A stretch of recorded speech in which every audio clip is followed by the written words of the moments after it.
పెద్ద పెద్ద పదవుల్లో కొనసాగిన, రాజ్యాలు ఏలిన, మంత్రులైన, ముఖ్యమంత్రులైన కన్న తల్లిదండ్రులకు మర్చిపోవడం అనేది అసాధ్యం.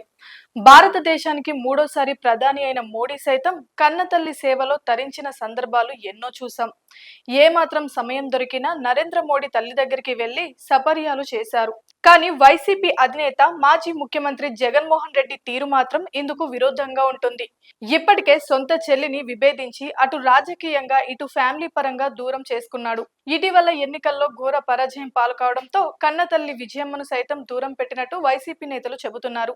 ఇటీవల జరిగిన వైఎస్ జయంతి వేడుకల్లో తల్లి విజయమ్మ బోర్న ఏడుస్తున్నా జగన్ మాత్రం ఏం సంబంధం లేనట్టుగా ఫోటోలకు ఫోజులు ఇచ్చి అక్కడి నుంచి వెళ్లిపోయిన ఫోటోలు, వీడియోలు సోషల్ మీడియాలో తెగ వైరల్ అయ్యాయి. ఇక తాజాగా జగన్ మరో సంచలన నిర్ణయం తీసుకున్నట్లు రాజకీయాల్లో ఓ వార్త హాట్ టాపిక్ గా మారింది. వైఎస్ బొమ్మను పెట్టుకొని గెలిచామని గతంలో వైసీపీ నేతలు చెప్పుకునేవారు. ఇప్పుడు అవకాశం వదిలేసుకుంటున్నారు. ఇక నుంచి తాము జగన్ బొమ్మను పెట్టుకొని ఓడిపోయామని చెప్పుకోవాలని డిసైడ్ అయ్యారు. పార్టీ హైకమాండ్ కూడా అదే సూచనలు ఇచ్చింది. జయంతి కార్యక్రమాలను లైట్ తీసుకోవడం ద్వారా ఇక ఏదైనా జగన్ సెంట్రిక్ గానే రాజకీయాలు చేయాలని, వైఎస్ ప్రస్తావన పరిమితంగా ఉండాలని సంకేతాలు పంపారు. జగన్మోహన్ రెడ్డి తాను వైఎస్ కన్నా గొప్ప పరిపాలన చేశానని, ప్రజలు వైఎస్ ను మర్చిపోయి తనను గుర్తించుకుంటారని నమ్ముతున్నారు. అందుకే ఎన్నికలకు ముందు నుంచి తన పరిపాలన గురించి చెబుతున్నారు. కానీ రాజ్యాన్ని తెచ్చానని చెప్పలేదు. తాను ప్రతి ఇంటికి మంచి చేశానని, ప్రతి ఇంట్లో తన ఫోటో ఉండేలా పాలన చేశానని అంటున్నారు. ఇప్పటికీ అదే చెబుతున్నారు. ఓడిపోయిన తర్వాత కూడా తాను వ్యతిరేకత వల్లే ఓడిపోలేదని, చంద్రబాబు ఇచ్చిన హామీల వల్లే ఓడిపోయానని అంటున్నారు. మరోవైపు వైఎస్ ను తమ వాడిగా చెప్పుకునేందుకు కాంగ్రెస్ గట్టి ప్రయత్నాలు చేస్తుంది. షర్మిల నేతృత్వంలో ఈ మిషన్ ప్రారంభించారు. రాజకీయ వ్యాపారాలు బీజేపీతో అంటగాగేవారు, వైఎస్ చివరి కోరికను తీర్చలేని వారు ఆయన రాజకీయ వారసులు ఎలా అవుతారని గట్టిగా ప్రశ్నిస్తున్నారు.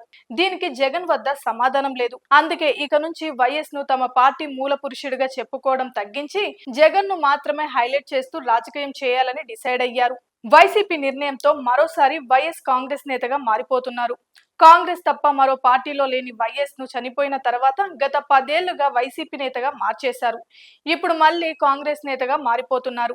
షర్మిలాకే ఈ క్రెడిట్ దక్కుతుంది. ఈ నేపథ్యంలో జగన్ కన్న తండ్రిని విస్మరించేలా నిర్ణయాలు తీసుకోవడం వైసీపీ నేతలకు విస్మయం కలిగింది. గత అసెంబ్లీ ఎన్నికల ముందు జగన్ బాబాయ్ వైఎస్ వివేకానంద దారుణంగా హత్యకు గురైన విషయం తెలిసిందే.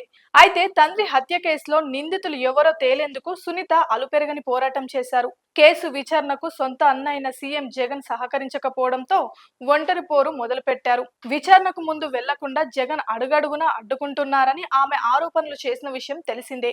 రాజశేఖర్ రెడ్డి శవాన్ని పక్కన పెట్టుకొని జగన్ సంతకాల సేకరణ జరిపాడని అప్పట్లో వార్తలు కూడా వచ్చాయి.